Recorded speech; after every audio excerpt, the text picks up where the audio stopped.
आज हम डिस्कस करेंगे frugivore, insectivore, parasitic and saprozoic mode of nutrition और थोड़ी सी हम एग्जांपल्स देखेंगे। सबसे पहले हम बात कर लेते हैं फर्गीवोर की।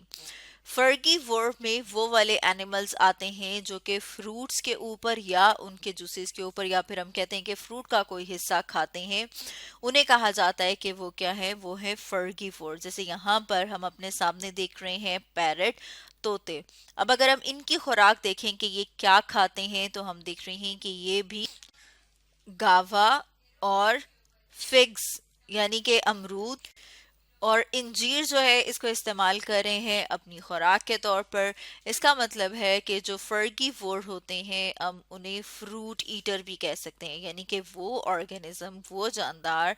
यहाँ पर क्योंकि हम बात करें एनिमल्स की, तो वो एनिमल जो कि फ्रूट्स को, फलों को अपनी खुराक के तौर पर इस्तेमाल करते हैं, उन्हें कहा जाता है कि वो है फर्गीवोर। अब हम साथ में बात कर लेते हैं इंसेक्टिवोर।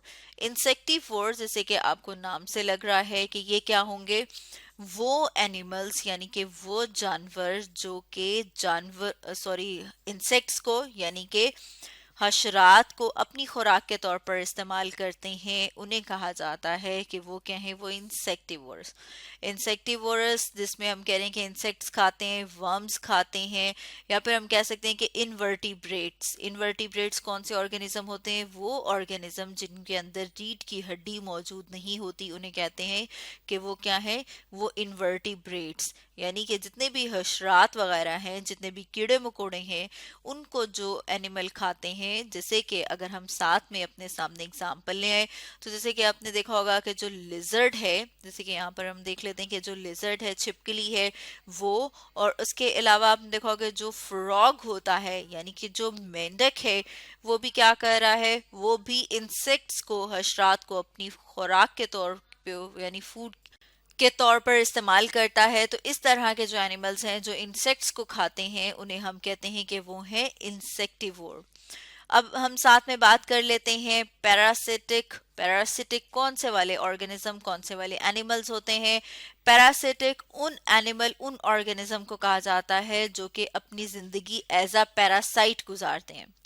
पैरासाइट को समझने के लिए हम अपने सामने एक एग्जाम्पल भी ले आते हैं। जैसे कि यहाँ पर हम अपने सामने देख रहे हैं मॉस्क्यूटो यानी कि मच्छर की डायग्राम।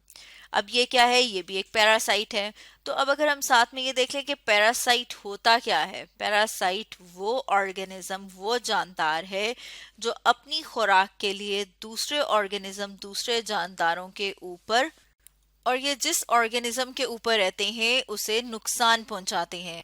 और जिस ऑर्गेनिज्म से वो अपनी खुराक हासिल करते हैं उसे कहा जाता है होस्ट। जैसे कि यहाँ पर अगर हम मॉस्किटो की बात करें, मच्छर की बात करें, कि अगर वो हमारा खून चूसता है तो जो ह्यूमन है वो उसका होस्ट है।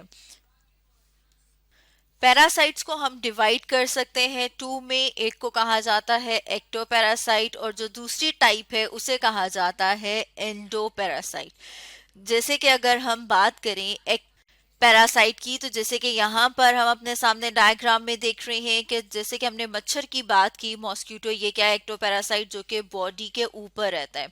यानी कि एक्टोपैरासाइट कौन से वाले पैरासाइट होते हैं, वो जो कि होस्ट की बॉडी के ऊपर रहते हैं, उन्हें कहा जाता है कि वो है एक्टोपैरासाइट।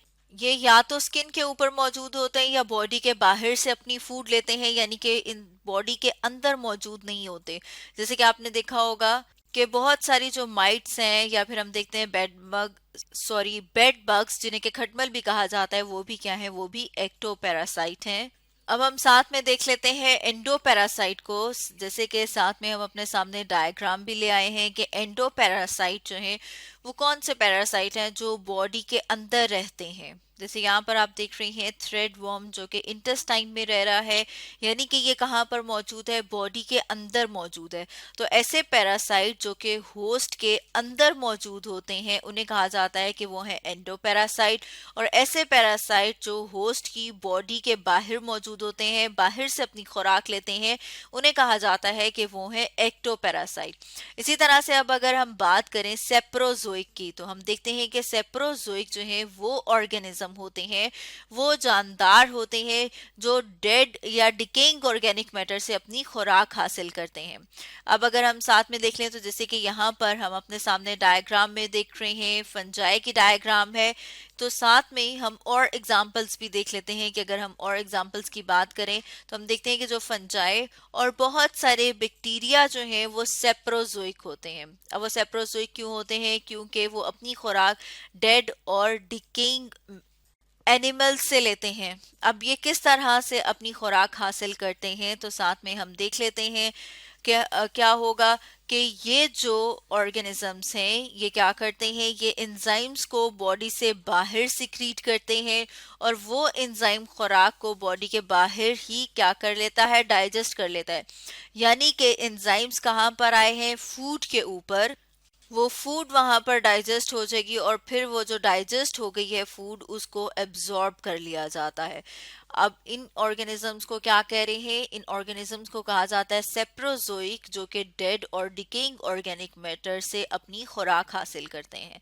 तो स्टूडेंट्स, आज हमने डिस्कस किया frugivore, insectivore, parasitic and saprozoic mode of nutrition के बारे में।